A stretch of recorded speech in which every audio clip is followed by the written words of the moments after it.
پوچھا کہ شادی پر لفافے دیے جاتے ہیں اور رقم دی جاتی ہے اور اس کو لکھواتے بھی ہیں اور گنتے بھی ہیں، اور اسی طرح شادی پر فائرنگ کی جاتی ہے، تو یاد رکھیے شریعت کے اصول جب ہم توڑیں گے تو اس کی کوئی نہ کوئی خرابی ہوگی. یعنی اللہ کے رسول کی نافرمانی سستی نہیں ہے، مہنگی پڑتی ہے. فائرنگ شریعت کی کوئی اس میں اجازت نہیں ہے. شریعت تو ایک پیسہ فضول استعمال کرنے پر پابندی لگاتی ہے. شریعت پانی فضول استعمال کرنے پر پابندی لگاتی ہے کہ آپ پانی وضو کر رہے ہیں، فضول خرچی کر رہے ہیں تو آپ گناہ کا کام کر رہے ہیں. شریعت پانی، شریعت کھانے کی چیز، شریعت کپڑا فضول استعمال کر رہے تو اس پر پابندی لگا دیتی ہے. تو شریعت فائرنگ کرنے کی اجازت دے گی.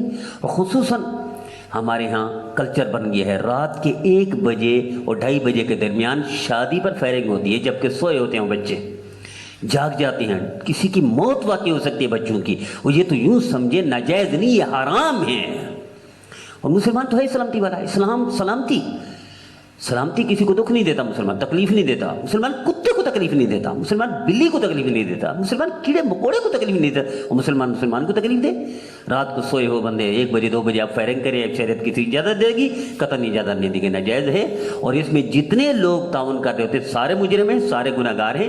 سب کو توبہ کرنی چاہیے. اگر یہ توبہ نہیں کریں گے تو مسلمان کو تکلیف دینے کو جرم میں گرفتار ہوں گے. قیامت کے دن ان کو پوچھا جائے گا.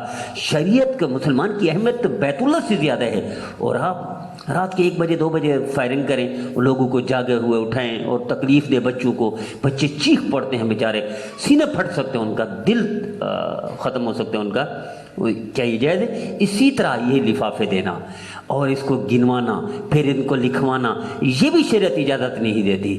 شریعت اگر تحفہ ہے تو تحفہ تو چھپا کر دینا چاہیے. لکھنے کی کیا ضرورت ہے؟ بولنے کی کیا ضرورت ہے؟ جناب میں نے تحفہ دیا تھا اس نے نہیں دیا، میں نے لفافہ دیا ہے اس نے نہیں دیا، میں نے پیسے جمع کرے اس نے نہیں. پھر لکھتے ہیں، گنواتے ہیں، ناراض ہوتے ہیں اور مطالبہ بھی کرتے ہیں، تو یہ چیز ناجائز ہے. مسلمان تو ایسا کام نہیں کرتا. مسلمان تو اللہ کے رسول کے لیے اگر یہ ہدیہ ہے تو ہدیہ چھپا کر دیا جاتا ہے. قیامت کے دن عرش کے سائے کے نیچے جگہ ملے گی جو چھپا کر ہدیہ دیتا ہے، یہ چھپا کر صدقہ دیتا ہے، یہ چھپا کر تعاون کرتا ہے.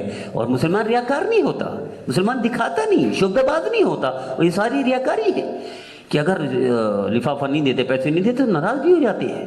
یہ ناراضگی مسلمان کوئی دور سے بھی تعلق نہیں ہے اس چیز کا مسلمانوں سے.